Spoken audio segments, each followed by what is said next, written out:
코로나로 인해 어려움 당하고 있는 우리 성도님들, 우리 하나님의 은혜와 자비와 위로가 임하시기를 축복합니다.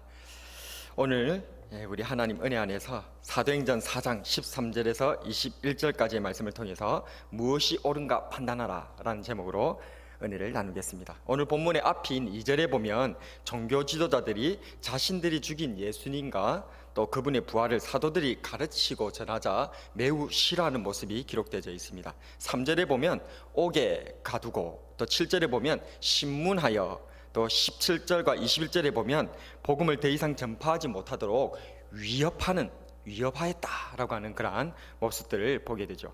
이러한 복음의 위협 앞에서 우리는 어떤 태도를 취해야 하는 것일까요? 그것은 19절에 잘 나타나 있습니다. 오늘 설교의 요절입니다. 다 함께 19절 읽어보겠습니다. 시작.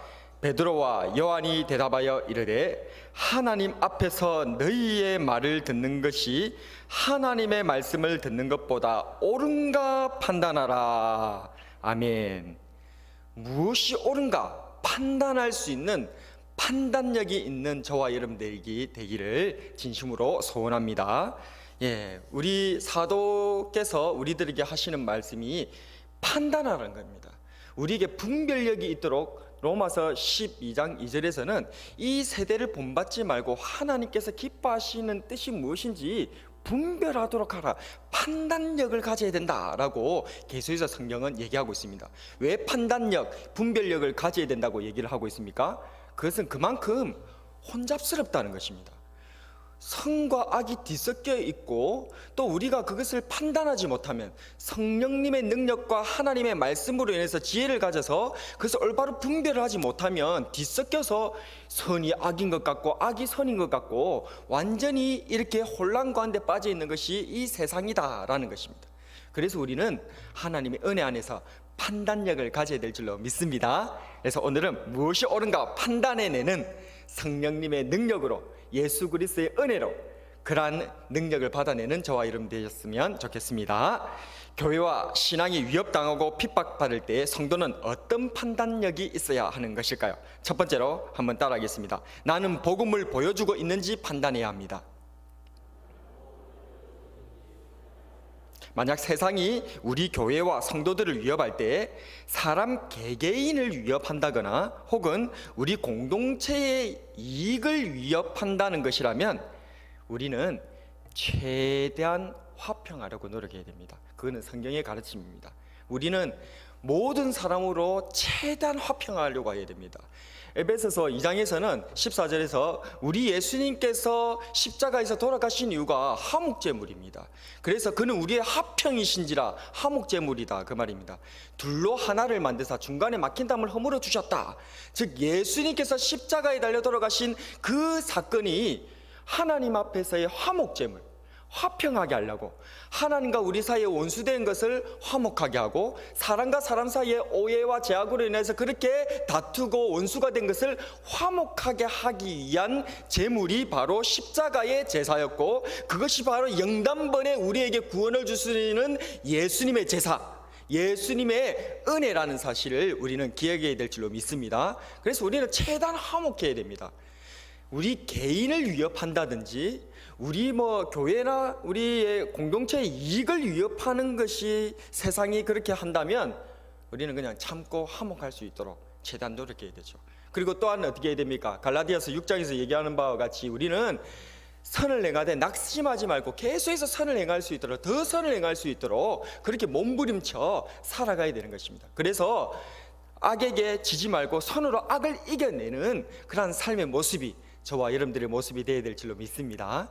그래서 이 세상의 위협이 우리 개개인을 위협한다든지 아니면 우리의 어떤 이익을 위협하다든지 그렇게 하면 그것에 맞서 싸우는 것이 아니라 우리는 최대한 화합하려고 하고 화평하려고 하고 또 도리어 더 그 악한 일에 대해서 선을 행하여서 선으로 악을 이기려고 하는 그런 삶의 모습이 우리들의 모습이 되어야 된다 그 말입니다. 그러나 만약 그들의 위협의 이 조준점이 사람 개인이나 우리의 어떤 이익의 조준점을 하고 있는 것이 아니라, 맞추고 있는 것이 아니라 복음에 대해서 정조준을 하고 있다면, 하나님의 말씀에 대해서, 하나님에 대해서 감히 정조준을 하고 있다면 상황은 다르다는 것입니다. 우리는 그들의 위협이 정당하지 못함을 우리의 삶으로 보여줘야 됩니다. 이때도 우리가 막 싸우러 칼과 창을 들고 나가서 싸우는 그런 것이 아닙니다. 우리는 영적으로 싸우는 것이지 육적으로 싸우는 것이 아니거든요.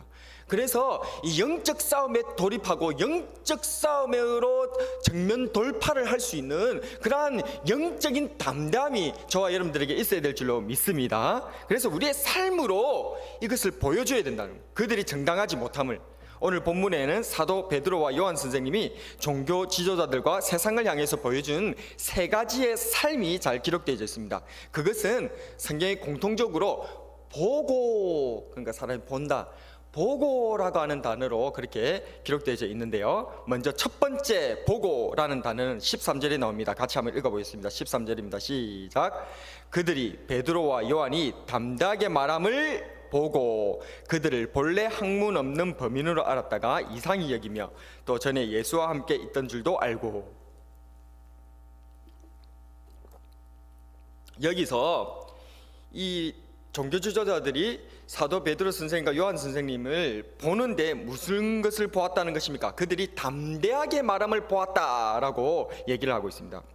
여기서 담대하게 말하였다라는 말은 헬라어로 이 판이란 말은 모든이란 말이고, 그리고 또 레시아라고 하는 그런 말은 말한다, 연설한다 그런 말입니다. 그것이 합성어, 그게 바로 파르레시안, 바로 담대하게 말한다라고 하는 그런 말의 해석이 되는데요. 그것은 모든 복음을 자유롭고 담대하게 증거한다. 그게 바로 오늘 성경에 기록된 담대하게 말함이라는 것의 말의 해석이 됩니다. 모든 복음에 대해서, 자기가 들은 모든 것에 대해서 담대하게, 굴하지 아니하고 당당하게 확신 있게 이 사도 요한과 베드로는 증거했다는 것입니다. 공회원들은 죄인으로 서 있으면서도 모든 복음을 담대하게 말하고 있는 이 사도들의 삶을, 모습을 보면서 이상하게 여겼다라고 성경은 기록하고 있습니다. 그들은 이처럼 세상이 감당치 못하는 삶의 모습에서 자연스럽게 물음표, 이상하게 여김에 대한 그 물음표를 이 사도들에게 찍었다는 것입니다. 왜요? 그들의 삶을 보고. 그 삶은 어떤 삶이었습니까? 바로 담대히 말하는 삶, 모든 복음에 대해서 확신 있게 담대하게 전하는, 자기네들이 지금 처지가 죄인이 신문받고 있는 처지에 있음에도 불구하고 공의원들, 기라성 같은 그런 세상의 권력자들이 가득 앉아있는 그 가운데서 주변에는 나의 원군이라고는, 나의 그러한 친구라고는 한 명도 없고 모든 세상의 권력자들이 자기를 아래로 내려다보면서 죄인처럼 신문하고 있는 그 상황에 이 베드로와 요한 선생님은 담대하게 복음을 전가하더라는 것입니다. 이러한 담담이 우리들에게 있어야 될 줄로 믿습니다. 이렇게 복음에 대한 담담으로 전하는 이 삶의 모습을 보여주는 모습이 우리들에게 있기를 소원합니다. 두 번째 보고라고 하는 말은 14절에 나오는데요. 14절 같이 한번 읽어봅니다. 시작.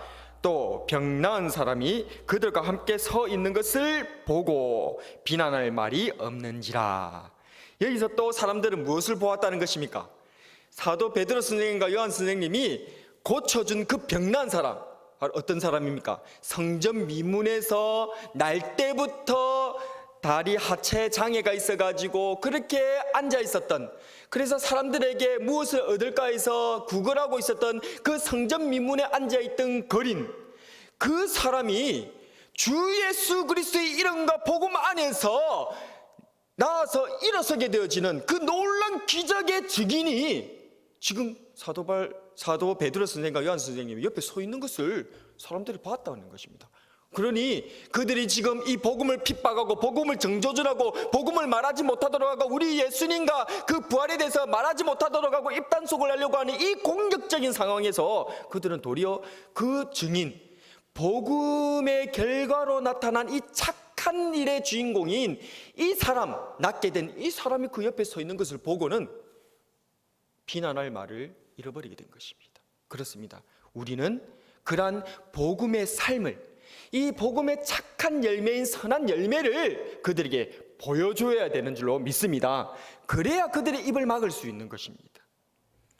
또 세 번째 보고라고 하는 단어는 21절에 나오는데요. 21절 같이 한번 읽어보겠습니다. 시작. 관리들이 백성들 때문에 그들을 어떻게 처벌할지 방법을 찾지 못하고 다시 위협하여 놓아주었으니 이는 모든 사람이 그 된 일을 보고 하나님께 영광을 돌림이라. 아멘. 복음을 가지고 선을 행하는 삶을 살았던 사도들의 삶을 이제는 누가 봤다고요? 모든 사람들이 다 보았다는 것입니다. 그들이 말과 행동이 다르지 아니하고 그들이 복음을 말하면서도 그 복음을 살아내면서 선한 열매로 살아내는 그 삶의 모습들을 모든 사람들이 다 보았다는 것입니다. 그러니 이들의 삶을 보니 그들이 말하는 그 복음도 힐난할 수 있는, 비난할 수 있는 근거를 찾아낼 수가 없는 것입니다. 왜요? 이 사도 베드로 선생과 요한 선생님은 그들의 삶이 비난할 것이 없기 때문에 그들의 말도 책잡을 수가 없었던 것입니다. 그렇습니다. 착한 일 자체가 복음이 될 수는 없겠지만 그러나 복음은 착한 일로 나타나는 줄로 믿습니다. 복음이 착한 일로 나타날 때 비로소 우리는 세상을 향하여서 담대하게 설득력을 가질 수 있는 것입니다. 우리가 칼과 창으로 그들을 위협하여서 예수님을 믿게 하는 것이 아니라 우리의 복음의 삶을 살아내는 이 착한 삶들로 인하여서 그들이 감화를 받아 그것을 보고 하나님께로 나오고 우리 구주 예수 그리스도께로 나오는 놀란 역사가 저와 여러분들에게 우리 언양교회에 일어나게 될 줄로 믿습니다. 그렇습니다. 이 세 가지 보고 이 세 가지를 지금 사람들이 사도 베드로 선생과 요한 선생님을 통해서 삶을 통해서 보았다는 거예요. 그러니까 이제 비난할 말을 쑥 들어가 버린 것입니다. 더 이상 어떻게 할 수가 없는 것입니다. 교회와 신앙이 위협을 당하고 핍박당할 때 성도는 어떤 판단력이 있어야 할까요? 두 번째로 한번 따라하겠습니다. 나는 하나님 앞에서 살아내고 있는지 판단해야 합니다. 우리의 판단은 세상을 판단하는 것보다 더 중요한 판단은 내 자신을 판단해야 되는 겁니다. 나를 판단해야 되는 거예요. 우리가 세상에서 유명한 말이 있지 않습니까? 내 발이 아프면 내 발에다가 비단신을 신으면 될 것이지 온 살을 비단으로 덮을 필요는 없지 않습니까? 그것이 세상 사람들이 말하는 교훈입니다. 내가 바뀌면 세상이 바뀔 수 있을 텐데 내 가르침대로 세상 전체를 다른 사람을 다 바꾸려고 하는 어리석음을 보여서는 안 된다는 것입니다. 예수님도 그런 일들을 하신 것이 아닙니다.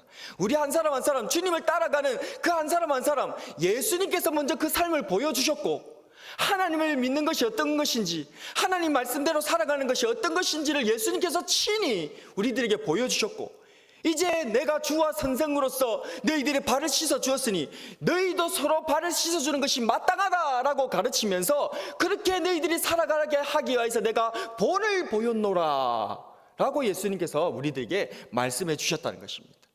그래서 우리는 본을 보이는 삶들을 살아가는 것입니다.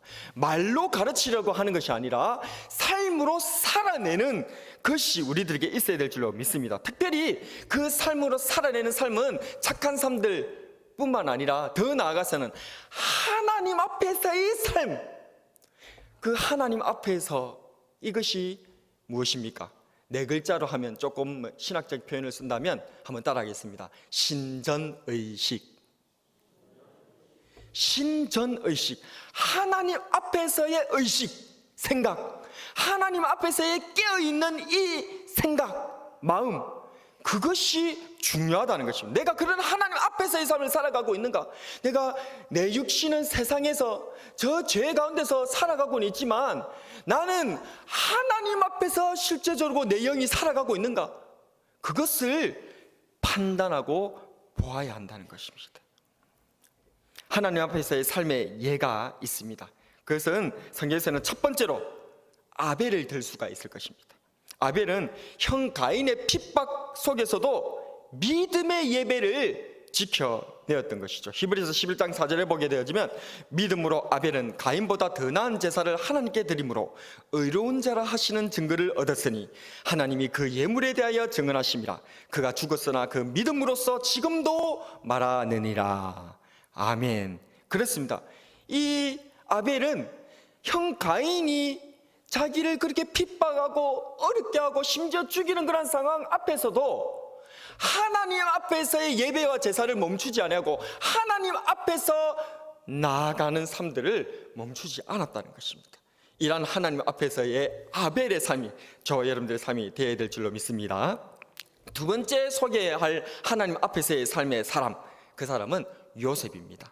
요셉은 자신의 주인인 보디발의 아내의 유혹 속에서도 하나님 앞에서 죄를 짓지 않으려고 몸부림쳤던 사람, 그 사람 우리가 잘 알고 있는 요셉 아니겠습니까? 창세기 39장 9절 말씀에 보면 이 집에는 나보다 큰 이가 없으며 주인이 아무것도 내게 금하지 아니하였어도 금한 것은 당신뿐이니 당신은 그의 아내임이라.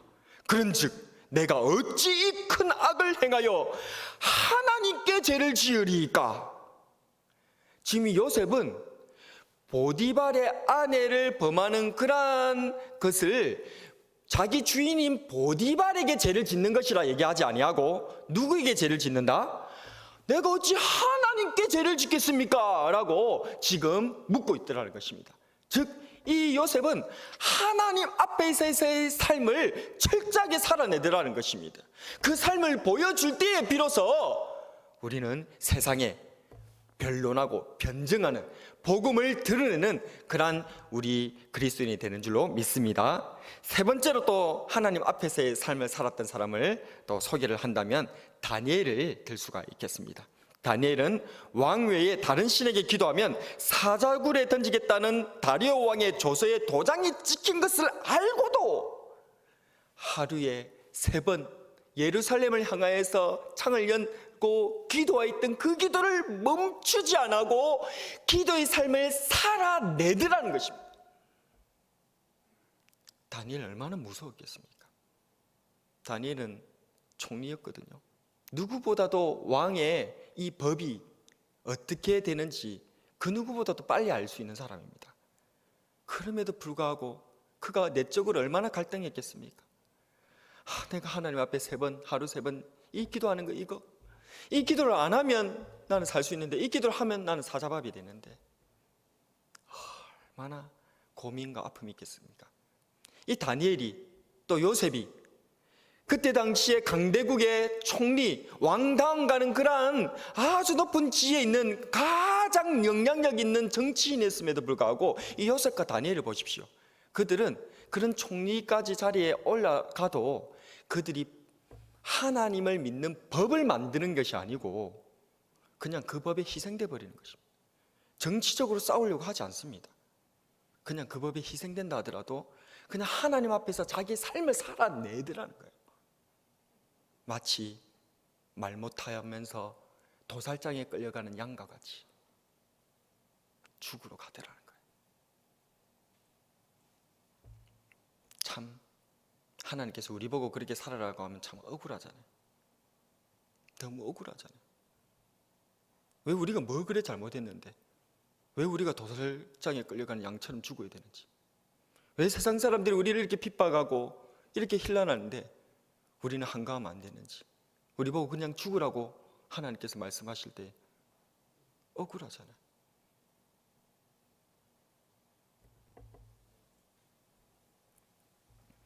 다니엘 6장 10절에 보면 다니엘이 이 조서에 왕의 도장이 찍힌 것을 알고도 자기 집에 돌아가서는 윗방에 올라가 예루살렘으로 향한 창문을 열고 전에 하던 대로 하루 3번씩 무릎을 꿇고 기도하며 그의 하나님께 감사하였더라. 이것이 다니엘의 삶입니다. 마지막으로 살펴볼 하나님 앞에서의 삶을 살아내었던 그러한 대표적인 사람, 우리 예수님이시죠. 우리 예수님은 하나님 앞에서의 삶을 살아내셨습니다. 예수님께서는 자기에게 경배하면 천하를 주겠다는 사탄의 유혹 앞에서도 오직 하나님만 경배하고 섬기기로 선포하셨습니다. 마태복음 4장 10절 말씀에 보면 이에 예수께서 말씀하시되 사탄아 물러가라, 기록되었을 때 주 너희 하나님께 경배하고 다만 그를 섬기라 하였느니라. 아멘. 예수님께서는 이렇게 하나님 앞에서의 삶을 살아내시더라는 것입니다. 어떤 자기가 그것을 피해갈 수 있는, 세상을 이길 수 있는 여러 가지 방법을 강구하는 게 아니고 그냥 하나님 앞에서의 내 자신이 그냥 살아가더라는 것입니다. 그것이 죽는 길이라 할지라도 우리도 무엇이 옳은가 판단해야 합니다. 그러나 섣부른 판단은 매우 경계해야 합니다. 우리의 싸움이 개인이나 집단의 이권에 관계된 건 아닌가? 복음을 너무 종교적으로 편협하게 생각하고 있는 것은 아닌가? 혹시 정치인들의 싸움닭으로 이용되고 있는 건 아닌가? 판단력을 가져야 된다는 것입니다. 여러분들은 어떻습니까? 세상의 위협과 핍박 앞에서 나는 내 자신이 하나님 앞에서 살아내고 있는가? 내 자신을 판단하고 있는가? 내 자신이 지금 하나님 앞에서 어떤 삶을 살고 있는가? 그것을 판단해내는 판단력이 있는 저와 여러분 되기를 진심으로 소원합니다. 교회와 신앙이 위협당하고 핍박받을 때에 성도는 어떤 판단력이 있어야 할까요? 마지막으로 한번 따라하겠습니다. 나와 교회가 복음의 누룩으로 변화되었는지 판단해야 합니다. 나와 우리 교회가 복음의 누룩으로 변화되어졌는 사람인지 공동체인지를 그거를 점검하고 그거를 판단해야 된다는 것입니다. 원래 교회는 그 어떤 불순물도 누룩도 첨가되지 않은 순전한 떡입니다. 고린도전서 5장 7절에 보면 너희는 누룩 없는 자인데 새 덩어리가 되기 위하여 묵은 누룩을 내버리라. 우리의 유월절 양 곧 그리스도께서 희생되셨느니라. 아멘. 이처럼 우리 그리스도인들은, 우리 교회는 누룩 없는 아주 순전한 떡인 줄로 믿습니다. 순전한 거예요. 아주 순결하고 아름답고 깨끗합니다. 그런데 여러분들, 여기에 반전의 함정이 있습니다. 너무 깨끗하기 때문에 쉽게 변질되는 거예요. 너무 순전하기 때문에 쉽게 현혹을 당하는 거예요. 뭐가요? 우리 그리스도인이 교회가 쉽게 현혹당합니다.